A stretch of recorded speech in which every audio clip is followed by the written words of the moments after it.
बांसडीह विधानसभा से विधायक केतकी सिंह द्वारा टोंटी पर दिए बयान के बाद तथा लखनऊ में विधायक के आवास पर सपा महिला कार्यकर्ताओं द्वारा प्रदर्शन के बाद मामला और गर्मा गया है। इस पर बांसडीह विधायक केतकी सिंह ने एक बार फिर सपा पर तगड़ा प्रहार किया है। लखनऊ रवानगी से पहले अपने आवास पर मीडिया से बातचीत में विधायक केतकी सिंह ने कहा कि मैं पहले से ही ये कहती आई हूं, हम जैसे लोग इस विषय पर समाज को हमेशा जागरूक करते आए हैं। समाजवादी पार्टी ऐसी पार्टी है जिसके डीएनए में बच्चियों महिलाओं को प्रताड़ित करना है, उनकी प्रतिष्ठा का मान मर्दन करना है, बच्चे बच्चियों को डराना उनके डीएनए में है और आज समाजवादी पार्टी ने हमारी बात को सिद्ध कर दिया है। मैं जानती थी कि ये डरपोक और कायर हैं, यह बात मुझे पता थी, लेकिन इस कदर डरपोक हैं ये मैं नहीं जानती थी। मेरी जैसी जीती जागती महिला आपको नजर नहीं आई क्या कि मुझसे लड़ सकें? मैं यहाँ जीवित बैठी हूँ, मैं आपके लिए काफी हूँ। जो कहा है मैंने कहा है, राजनीति मैं करती हूँ, मेरी बच्ची नहीं। देखिए, मैं जैसा कहती आई हूँ या हम जैसे लोग जो हमेशा समाज को जागरूक करते आए हैं इस विषय को लेकर कि समाजवादी पार्टी ऐसी पार्टी है जिसके डीएनए में है कि बच्चियों महिलाओं को प्रताड़ित करना, उनकी प्रतिष्ठा का मान मर्दन करना, उनकी बच्चों को डराना, बच्चियों को डराना, ये उनके डीएनए में है। और आज मेरी बात को समाजवादी पार्टी ने पूरी तरह से सिद्ध कर दिया, चरितार्थ कर दिया, ये दिखा दिया। मैं तो जानती थी कि ये डरपोक और कायर है, मुझे ये बात पता थी, पर इस कदर डरपोक हैं ये मैं नहीं जानती थी। आपको मेरी जैसी महिला, जीती जागती महिला, आपको नज़र नहीं आई कि आप मुझसे लड़ सके? मैं यहाँ जीवित बैठी हूँ, मैं आपके लिए काफ़ी हूँ। जो कहा मैंने कहा, राजनीति मैं करती हूँ, जो भी है विधायक मैं हूँ। वो 15 साल की 16 साल की बच्ची ने आपको क्या किया था? आप उसके दरवाजे पर क्या करने गए थे? जबकि पूरा प्रदेश जानता है कि मैं बलिया में हूँ, सारा जनपद जानता है कि मैं बलिया में हूँ। अगर समाजवादी पार्टी को सही में घेराव करना था, सही में राजनीतिक घेराव करना था, तो मेरा करते, यहाँ करते। उस बच्ची ने क्या बिगाड़ा था कि आप उस बच्ची के पास गए थे? यह सिर्फ यह दिखाने के लिए, ये मैसेज देने के लिए समाजवादी पार्टी के गुंडों ने यह काम किया कि केतकी सिंह को ऐसे नहीं रोका जा रहा है, वो नहीं रुक रही है तो उसकी बच्ची को ढाल बना लिया जाए। उसकी बच्ची को जब हम तंग करेंगे, उसकी बच्ची को जब हम प्रताड़ित करेंगे, तो कोई भी माँ सब कुछ छोड़कर अपनी बच्ची की सुरक्षा के लिए पहुंचेगी ही पहुंचेगी। और मुझे सिर्फ रोकने के लिए यह घिनौना, गिरा हुआ और गंदा काम समाजवादियों ने किया है। और मैं बता दूं कि एक विधायक या एक नेता तो माफ कर भी दे, परंतु एक माँ आपको कभी माफ नहीं करेगी। और यह काम जो आपने किया है, मैं पूरे प्रदेश में घूम घूम कर आपके इस चरित्र को मैं उजागर करूंगी। मैं ये सबको बताऊंगी कि आप असली में ये हैं। चाहे वो श्रीमती मायावती जी हूँ, जिनका आप गेस्ट हाउस में जिस तरह उनका मान मर्दन हुआ, और चाहे वो प्रधानमंत्री की 85 साल की वृद्ध मरी हुई माँ हो, जिसका आपके मंचों पर, जिसका जबान से आप लोग ने जिस औरत की धज्जियां उड़ा दी, और चाहे आज मेरी 15 वर्ष की बच्ची हो जिसके साथ आप लोगों ने ये किया है। आपका डीएनए, आपका चरित्र ये है, और मैं धिक्कारती हूँ, और मेरी जैसी महिलाएं धिक्कारती हैं, मेरी जैसी माएँ धिक्कारती हैं। आप कहते हो कि आप सरकार में आओगे तो आप सुरक्षा दोगे बेटियों को, ये सुरक्षा दोगे? आप कहते हो कि आप बेटियों को पढ़ाओगे। इनके नेता, इनके विधायक मां विधानसभा में चिल्ला चिल्ला कर कहते हैं कि हम सरकार में थे तो हमने ये किया वो किया।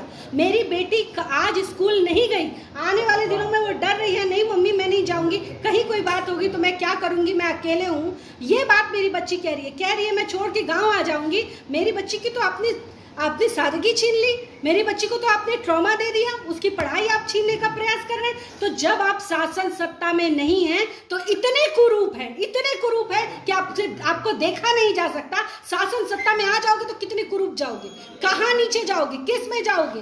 कल से जो मेरे ऊपर अभद्र टिप्पणियां हो रही हैं फेसबुक पे, जितना गंदा गंदा एक महिला को बोला जा रहा है, क्या मैं किसी के घर की बहू बेटी नहीं हूँ? मैंने क्या कहा था? मैंने किसको चोर कहा है? कोई भी वो उठा के वीडियो देख ले कि मैंने क्या चोर कहा किसी को? कोई मुझसे हिसाब मांगेगा मेरी पार्टी से हिसाब, तो हम नहीं मांगेंगे। आप कहो वोट चोर तो वो चोर में नहीं आता।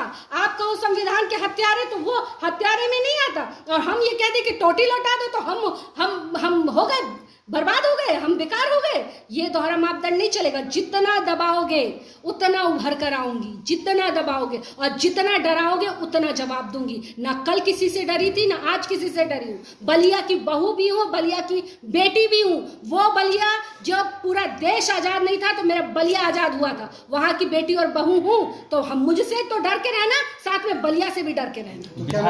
विधायक जी बीजेपी डराए धमका जा रहा है, जबकि बीजेपी सरकार का दावा है कि प्रदेश में 0 टॉलरेंस है, क्या कहेंगे? सच्चाई तो यही है कि आज मेरी सरकार अगर नहीं होती, आज अगर मेरे प्रशासन के लोग वहां नहीं होते तो शायद घर में से घुसकर मेरी बेटी को निकाला गया होता।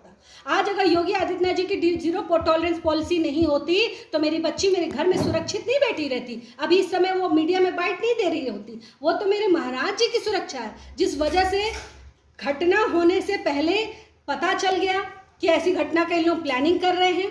मैं पहुंच पाऊं, मैं कुछ कर पाऊं, इतना समय मेरे पास था नहीं कि मैं कुछ कर पाऊं। मैंने अपनी बच्ची को आगाह किया, वहां जो सर्वेंट रहते हैं मैंने उनको आगाह किया, और आगाह करने के बाद सीधे प्रशासन वहां पहुंच गई और उसने कोई बड़ी घटना होने से रोक दी। परंतु यहाँ बात योगी जी की 0 टॉलरेंस की नहीं है, यहाँ तो बात समाजवादी पार्टी के चेहरे की है ना। कि एक माँ जो, आप ये बताइए कि क्या भविष्य में यही होगा कि जो समाजवादी पार्टी के विरोध में बोलेगा उसकी बच्चियों को घर से ही निकालेंगे क्या?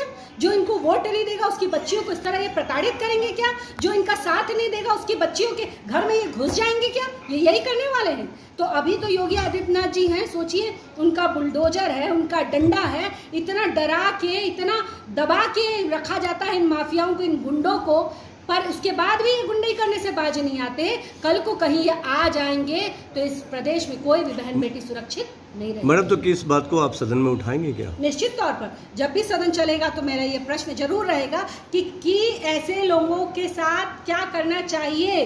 क्या यही समाजवादी पार्टी, क्या यही अखिलेश यादव सिखा रहे हैं? कल तो समाजवादी के ऑफिशियल ट्विटर से, समाजवादी पार्टी के ऑफिशियल ट्विटर से आ गया था कि पेड़ का लट्ठा, आरा मशीन, तमाम चीजें आई थी। आज आपको शर्म नहीं आ रही? एक ट्वीट आप नहीं कर सकते हो कि हाँ उस बच्ची के साथ ये करने की हमको जरूरत नहीं थी। वो बच्ची कहीं से राजनीति में नहीं है, वो बच्ची इनोसेंट है, अभी उसको ये सब का कुछ ज्ञान नहीं है। तो माँ से लड़ते लड़ते तुम बेटी से लड़ने लगे, तो क्या तुमको ऑफिशियल ट्विटर में नहीं लिखना चाहिए? तो जो संस्कार की बात करते हैं, संस्कारिक देश है, संस्कारिक प्रदेश है, और संस्कार की बात हमेशा समाजवादी पार्टी करती रहती है। तो इसको आप क्या पार्टी पर संस्कार लिखा कैसे जाता है ये भी पता है क्या उनको? इन सबों को पता है कि संस्कार लिखा कैसे जाता है? अंदर तो होना छोड़ दीजिए। ये वही है ना भाई, ये वही लोग हैं जो कहते थे कि अगर लड़कियों का बलात्कार हो जाता है तो लड़के हैं, लड़कों से गलती हो जाती है। ये वही लोग हैं, ये वही लोग हैं कि कोई महिला अंदर क्या किस कलर का वस्त्र पहनी है ये उसकी भी चर्चा करते थे। ये वही लोग हैं जो मायावती जी से बात करने के बहाने उनको गेस्ट हाउस में बुलाते हैं, उनका मान मर्दन करने का प्रयास करते हैं। ये वही लोग हैं, और ये वही लोग हैं जो अभी रिसेंट में मरी हुई प्रधानमंत्री की माँ को, 85 साल की महिला, बताइए कौन सुरक्षित है? 85 साल की महिला को मंच से खड़ा करके और उनके बारे में अपशब्द जो लोग बोल दें, तो मेरी तो बच्ची 15 वर्ष की है, मैं कहाँ से उम्मीद करूंगी कि इनके अंदर कोई संस्कार होगा, या संस्कार नाम की चीजें कभी सुने होंगे? सिर्फ दिखावा है। अखिलेश यादव ने कहा है मैडम कि पीडीए 90% जनता की एकता का नाम है, पीडीए संविधान और आरक्षण की ढाल है, क्या कहेंगे? हाँ, पीडीए तो है, पर वो जो पीडीए